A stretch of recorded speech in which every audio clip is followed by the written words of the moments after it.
Hatutaki kupoteza wakati. Tunaanza mazungumzo yetu na Dr. Hassan Mganga.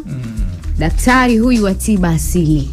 Na leo amesema anataka aziainishe dalili za joho la muhuri wa kichawi. Sawa sawa. Asha akauliza swali pale mimi niliposema. Akasema kwani yusta chuoni kule tukihitimu mwisho siku pale siku ya gradu. Si tunavaa majoho. Kumbe ya majoho hajaishia tu chuoni huku. Karibu Dr. Hassan. Tafsiri ya joho kwanza ni kurithishwa uchawi badala ya kurithishwa mali. Kuna watu wanarithishwa uchawi. Tafadhali bwana. Na kurithishwa uchawi maana yake unarithishwa umasikini wa kichawi. Si masikini wote duniani mipango ya Mungu. Ni ulimwengu ndio unaowatenda. Sawa Sawa. Nikisema joho la muhuri la kichawi, nina tafsiri kwamba ni joho la mzimu wa kichawi.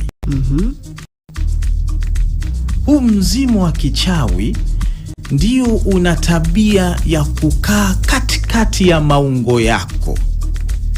Huu mzimu wa kichawi au muhuri wa kichawi ndio una tabia ya kubadilisha, yani nyota yako ikabaki nyuma, uchawi ukatangulia mbele.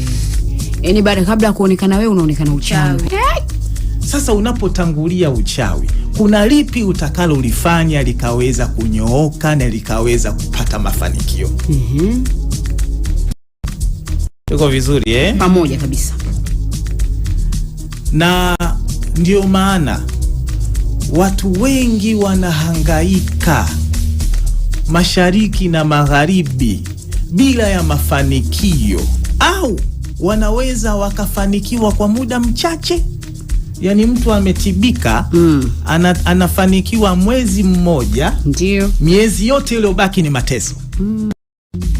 Yani muda wake wa furaha ya maisha yake ni mchache kuliko huzuni ya maisha, mateso. Na ndio maana katika tafiti yangu mimi na namna ya uweledi wangu wa kazi, hakuna uchawi mbishi kutibika kama huu uchawi wa joho la muhuri la kichawi. Hasa kwa nini inakuwa mgumu kutibika? Swali lako zuri sana. Ili uweze kutibu, inatakiwa ung'oe kisiki cha joho lenyewe. Picha linaanza kisiki chenye cha mpingo. Asante. Kama ulikuwepo. Maana yake ung'oe kisiki chenyewe. Ndio. Sawa, ili sikataka kuota tena yani. Lakini ukiwa unainamisha lile lijoho, ukatibu nyota tu, ndio pale unapokuta mtu mwezi mmoja, miwili, mitatu, baada anarudi pale pale. Ndio nani nilienda yule bwana. Naelewa vizuri anazunguka kwa huyu, anazunguka kwa huyu, anaona kumbe. Na hili linaingia katika mambo mengi sana. Joho hili linaingia kwenye maisha, joho linaingia kwenye mapenzi, joho linaingia kwenye magonjwa. Hatari. Unaona vizuri Ndio. Maana kama ni uchawi, ukisema muhuri au ukisema mzimu wa kichawi, manake ndio uchawi mkubwa katika mwili wa mwanadamu kuliko uchawi wote. Na hili joho au hili mzimu la kichawi ni uchawi imesema wa kurithi au wa kurithishwa. Ndio. Kwa nini unarithi? Kwa sababu wewe umezaliwa tumboni kwa mama, umezaliwa na uchawi. Sasa kuja kwanza. Au ndo ile subiri kwanza. Yani sasa mamangu, yani nimezaliwaje na uchawi kwamba mamangu mchawi au vipi? Sina maana hiyo.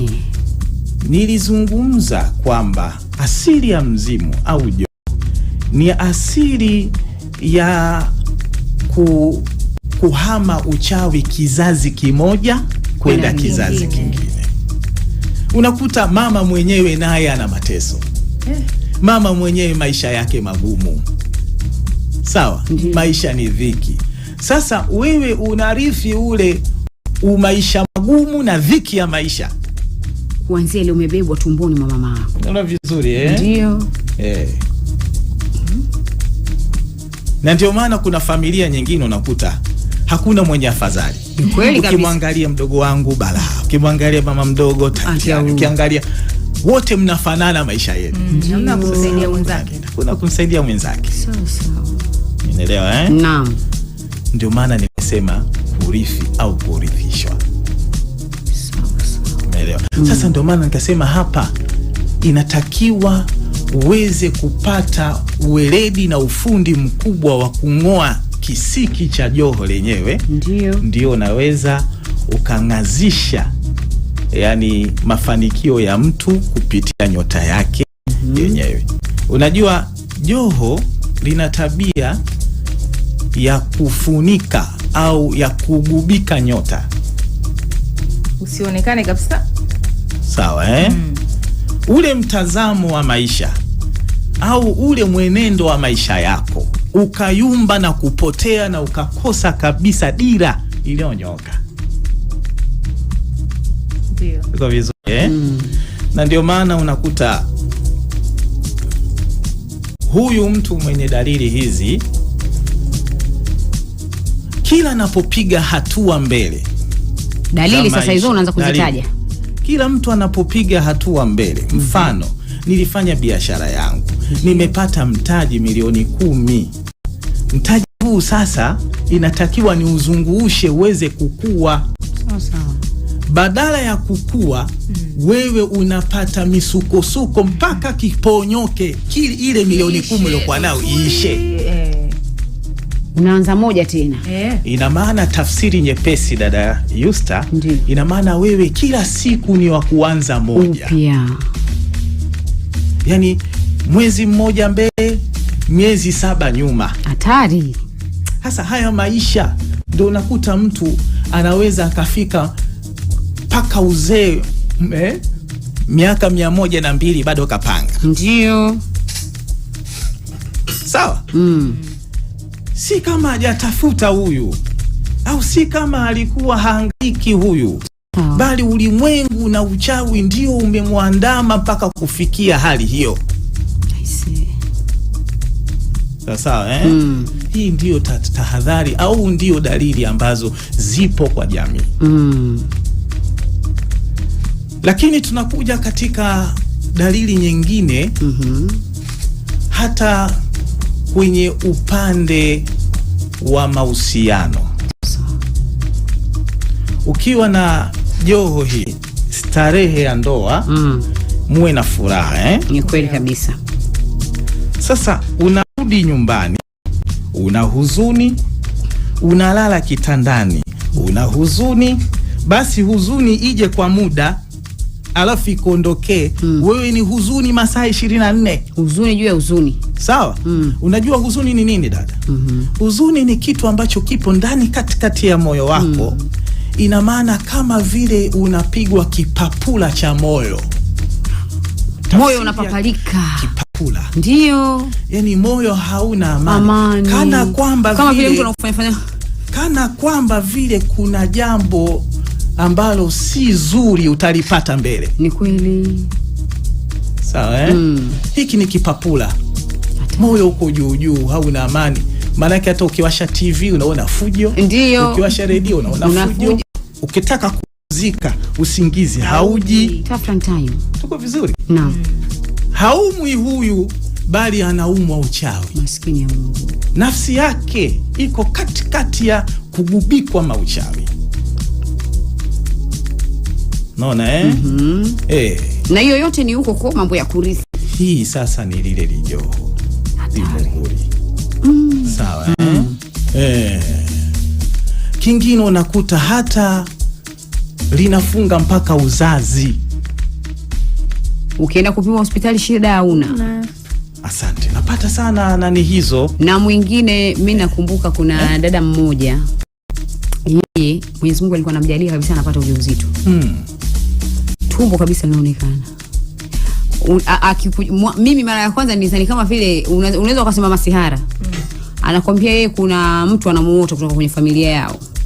Anamuota kana mbinya pale kwenye tumbo lake. Anaamka kesho asubuhi hamna kitu hapa tumbo. Wallahi si movie hivyo.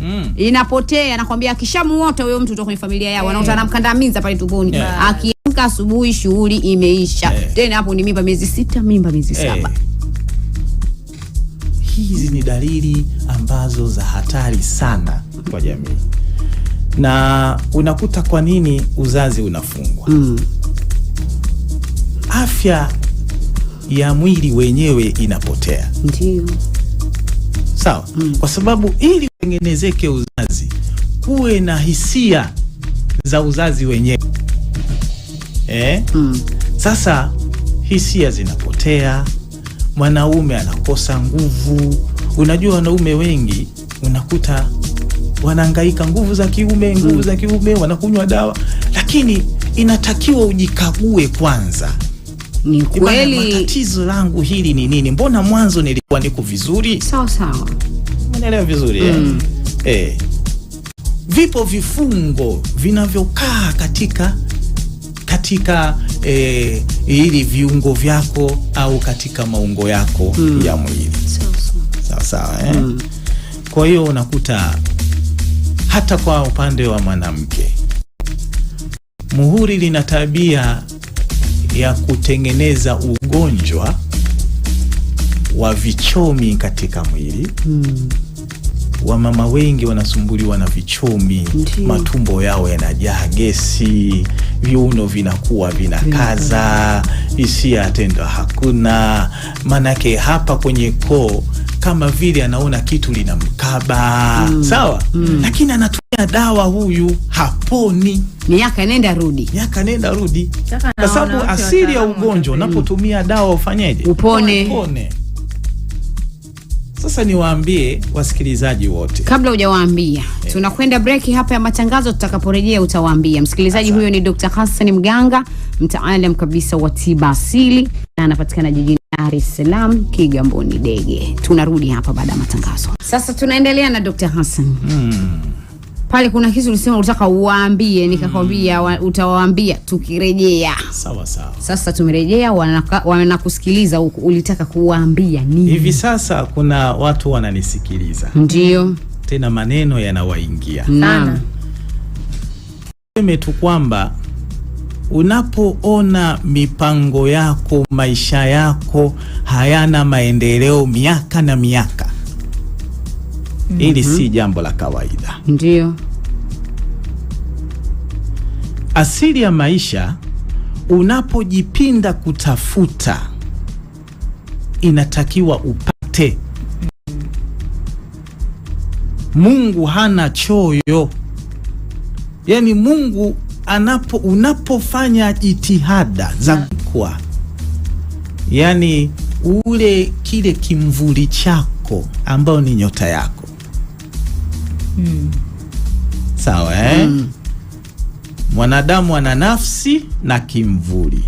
Kimvuli kimegubikwa uchawi, ambao ndio dira yako ya maisha yako na ndio nyota yako.